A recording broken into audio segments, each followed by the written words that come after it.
Bonjour, bonsoir mesdames, mesdemoiselles et messieurs, très ravi de vous savoir nombreux à suivre votre canal d'information Téler TV. Comme vous le savez, le Congo-Brazzaville est un pays aux ressources naturelles immenses et variées. Mais malgré ses affluents, ses rivières et même son climat très favorable, l'accès à l'eau potable demeure problématique au point d'exposer les populations aux maladies liées à l'eau, qui représentent d'ailleurs 71% des consultations des centres de santé et 12% des maladies diarrhéiques. Pour tenter de trouver une solution à ce problème, le gouvernement congolais a engagé 193 milliards de francs CFA pour un projet baptisé Eau pour tous. Il était question évidemment de construire 4000 forages à travers le pays. 8 ans après, qu'en est-il exactement? Quelle est la réalité sur le terrain, notamment sur l'accès à l'eau potable? Voilà qui est au centre de notre entretien, sinon de notre échange avec notre correspondant depuis Brazzaville. Il s'agit de Chris Dongui. Désormais, tous les samedis, vous aurez cette plage d'information, cette émission. Désormais, vous aurez cette plage d'information tous les samedis, une émission intitulée Congo en réalité avec notre correspondant depuis le Congo-Brazzaville. Bonjour, Chris. Bonjour, monsieur Christian Perrin. Bonjour à toi. Alors, dis-moi, comment tu t'es réveillé aujourd'hui et comment as-tu fait pour prendre ton bain?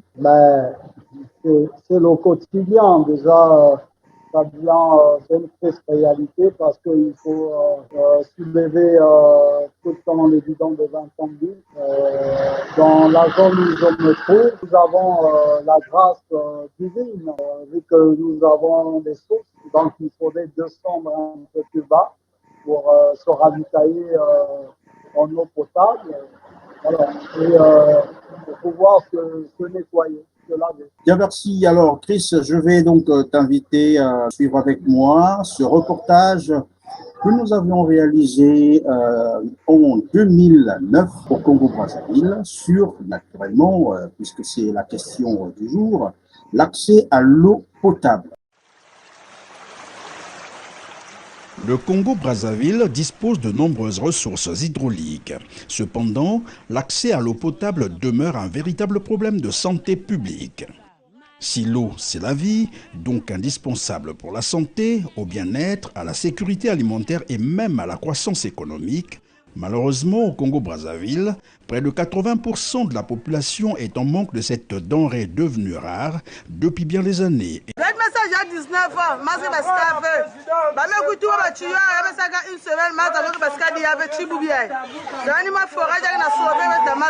exposé aux risques liés à la consommation d'une eau insalubre.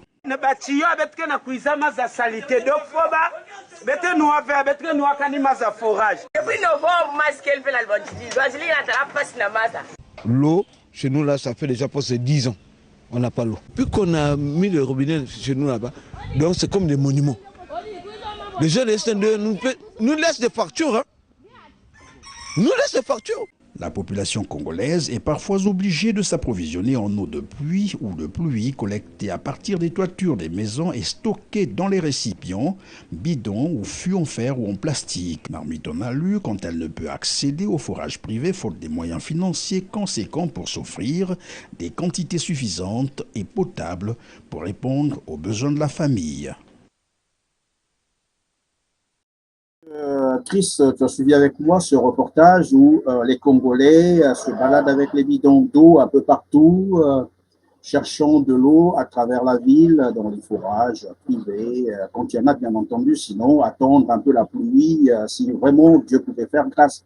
Alors, est-ce que cette réalité a changé plus de pratiquement aujourd'hui pour le 10 ans presque? Est-ce que la réalité a changé?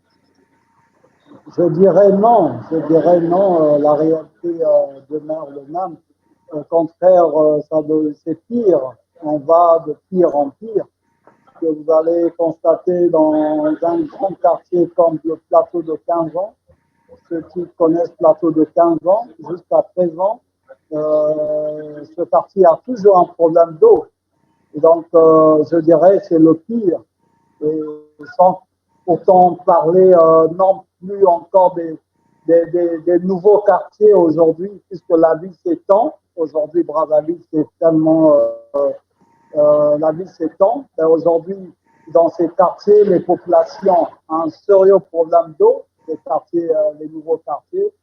Quand vous prenez un Filou, vous prenez Namakoso, vous prenez Diri, je dirais Kitele. Aujourd'hui, voilà, vous avez encore 45, puisque quand on parle de Brazzaville, normalement, et on doit aussi parler de 45, où les populations n'ont pas l'eau. Et donc, c'est une triste réalité, sans pourtant encore aller plus loin.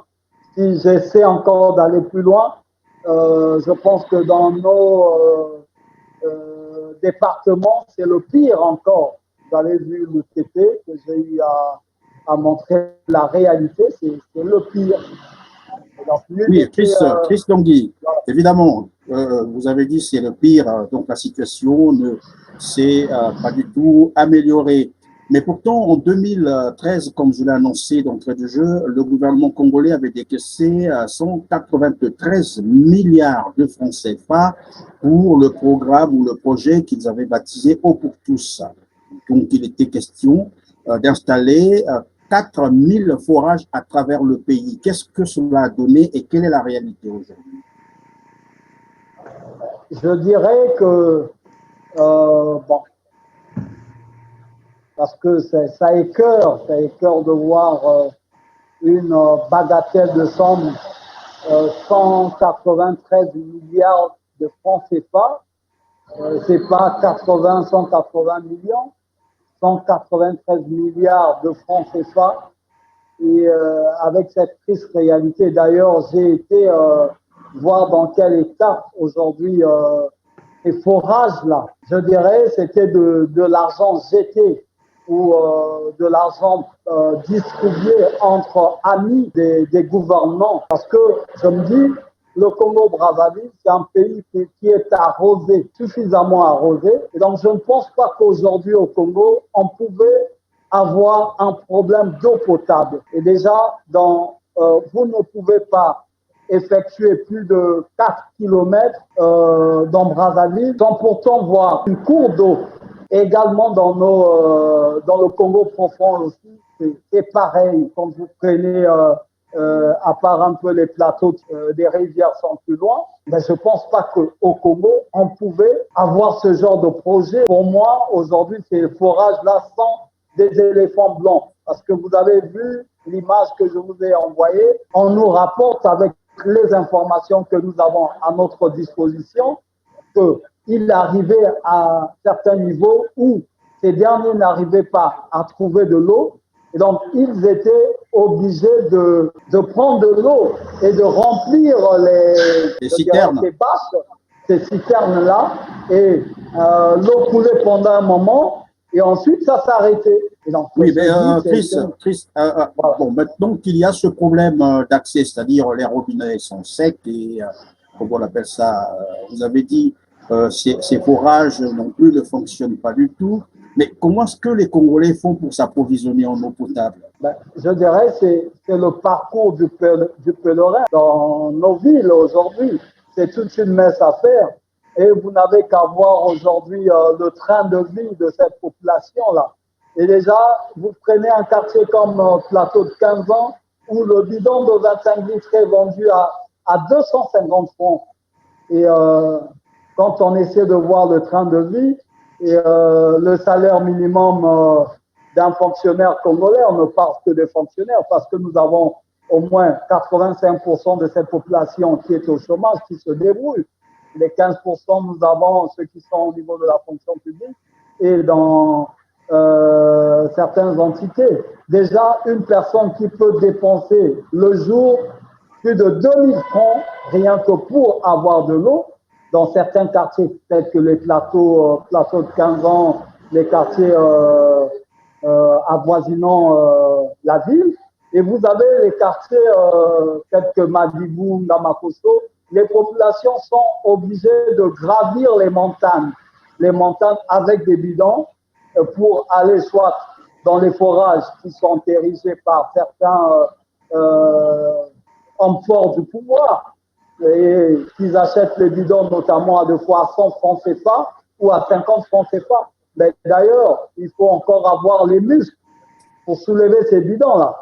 Et donc, c'est pas facile, c'est triste aujourd'hui, après 60 ans d'indépendance, que le Congo est en train de vivre un calvaire. Quelles sont donc les zones qui sont les plus touchées, c'est-à-dire les zones où l'accès à l'eau est quasiment impossible? Pratiquement tous les quartiers qui sont les arrondissements de Brazzaville, là je ne parle que de Brazzaville, qui souffrent de ce problème-là.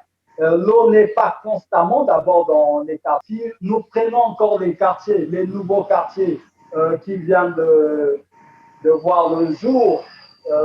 Il y a un projet